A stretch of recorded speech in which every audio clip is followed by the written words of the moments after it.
تلاوت کتاب مقدس۔ زبور 8 میر بگنی کے لیے گتیت کے سر پر داؤد کا مزمور۔ اے خداوند ہمارے رب، تیرا نام تمام زمین پر کیسا بزرگ ہے۔ تو نے اپنا جلال آسمان پر قائم کیا ہے۔ تو نے اپنے مخالفوں کے سبب سے بچوں اور شیر خواروں کے منہ سے قدرت کو قائم کیا، تاکہ تو دشمن اور انتقام لینے والے کو خاموش کر دے۔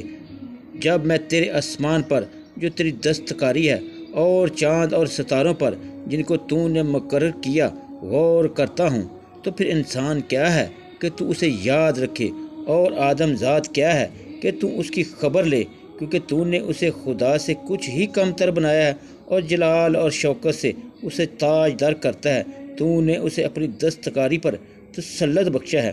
تو نے سب کچھ اس کے قدموں کے نیچے کر دیا ہے، سب بھیڑ بکریاں، گائے بیل، بلکہ سب جنگلی جانور، ہوا کے پرندے اور سمندر کی مچھلیاں، اور جو کچھ سمندروں کے راستوں پر چلتا پھرتا ہے۔ اے خداوند ہمارے رب، تیرا نام تمام زمین پر کیسا بزرگ ہے۔ آمین۔